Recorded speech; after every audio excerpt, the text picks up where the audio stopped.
Welcome guys, today it's another non-PvP video and I'm gonna show you today the Stormbringer Abyssal running.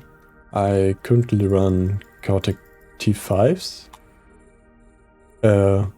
because I feel a bit more safe against the battleships. I hate when you get the Tron battleship in T6s, but it's the same fitting I used for T6s, just without Abyssal Vortons. And yeah, about the fitting, that's the fitting. It's an 3.5–4 billion setup with cargo and everything.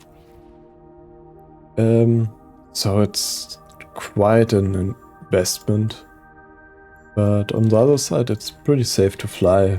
I already flew like 40 or 50 Stormbringer sides without any problems. Or at least on the T5 I didn't have any troubles. On T6s, like I said, the Tron battleships are a bit stronger.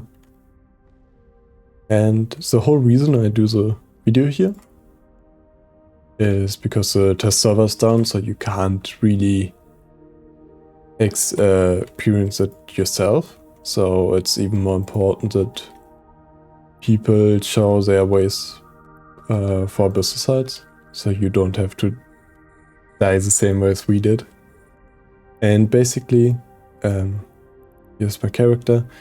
You see I just have crystals plugged in. You could go for capacitor hardware rings or something like that, but I don't see the need personally. Since our ship is extremely cap stable, I never run into cap pressure. Also the tank is very good. Maybe for T5s you could downgrade the Gistum C types to endurance, but that's not true. And yeah, I started already in the first room. You saw how easy it goes. I don't really look for the targets, I just lock up random targets and shoot it. My standard ammunition in a lot of cases are the GalvaSurge Condenser Pack. This one. This one. Oh, there you go, here. It's a short range EM ammunition. Because it has 50 kilometer range, so I can shoot extraction nodes if I want to. I can shoot the marshes and that stuff a bit quicker than when I'm shooting ElectroPunch. But I use ElectroPunch against battleships, where I know I will sit for a long time in the range of it. And yeah, here also I'm 48 away and can already start shooting. And yeah, I just lock up cruisers and shoot it. The extraction nodes I most of the time ignore, only if it's in long taking room, like the triple sleeper battleships or the drifter room or the drone battleships. Then I switch to ElectroSnipe, shoot the caches, place MTU on the gate, and go for the killing stuff, killing the battleships. And here you can see it's extremely enjoyable flying a Stormbringer, because everything goes so fast most of the time. You don't have to concentrate. It's the perfect thing when you just want to relax, watch some Netflix and don't care really about what you're shooting. I also did a Cerberus video about the T5 and T6 Cerb. The T6 is very risky to use, so I wouldn't suggest you to fly it, but the T5 Cerb is extremely safe as well. And if you want to do a more active task, I would recommend flying that, because the payout is also a bit higher. That's the second thing. When we compare these chaotic filaments, they are 20, 25, 30 million a piece, which is kinda high compared to the dark or exotic well, the exotic is the same price. But the darks are like 10 to 20 million a piece, depending on the market. That's that's why I would recommend the T5 Dark Cerb when you really want to min-max these sites.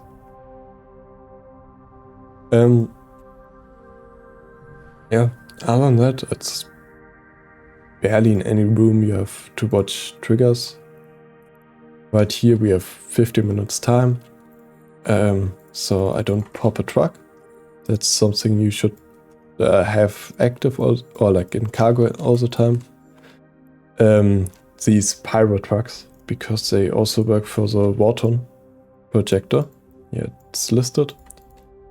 And it will give you the necessary damage for the drone battleship especially. The Drifter is less a problem. In the Drifter room, I like to shoot the Entanglers first, so I'm getting quicker to the Drifter. 2 left.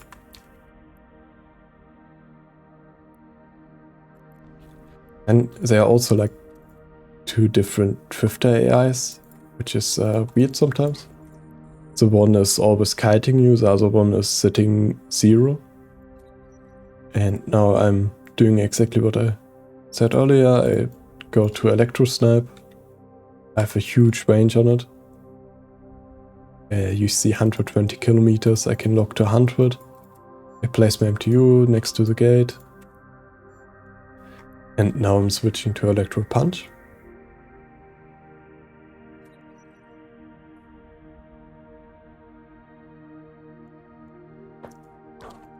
Oh, Drifter's burning away. When you have the Drifter, which is kiting away from you, they most of the time just keep at range, basically. So you can force him to go into one direction. When I sit here, he will go in that direction towards the gate. You see it? He's moving. Which is extremely useful when he's on the world border. You can push him while grinding down towards the gate again.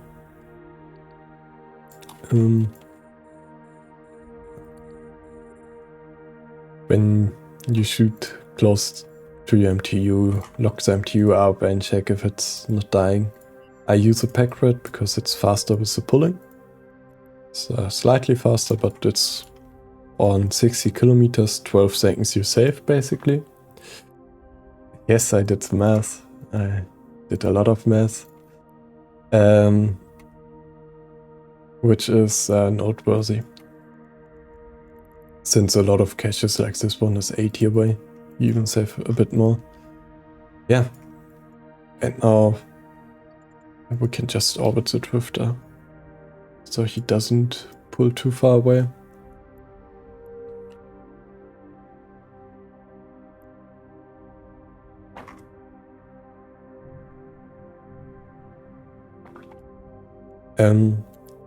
Yeah, when you fly these sites, I'm only showing you the inside because I don't want to show where I run them. You basically pick a quiet system far away from Jita, so you avoid gankers as good as possible. And yeah, and once a week, once a month, depending how much you need the ISK, you can collect it with the Cloaky Hauler. It's not a lot of volume. And the Stormbringer, because of the high filaments, I think you make around 200 to 300 million per hour. It's not the biggest payout. I had was a T5 Hydra Cerb, a better payout. T5 Hydra Cerb was around 400 million per hour. It did the sites constantly in 10 minutes, which was extremely good. Even the Stormbringer, we had 2 very good rooms, quick rooms, and now we're on the 10-minute mark.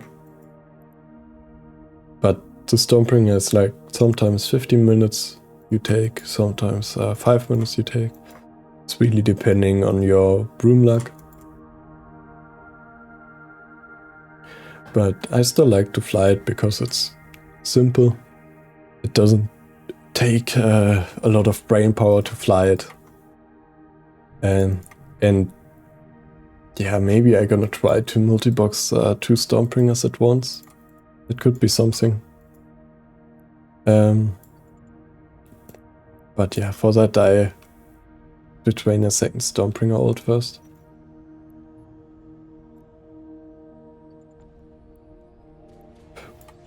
And we collect the MTU. This side gave us 60 million. Sometimes you're lucky and get a lot of skill perks, sometimes you just get, yeah, this stuff here.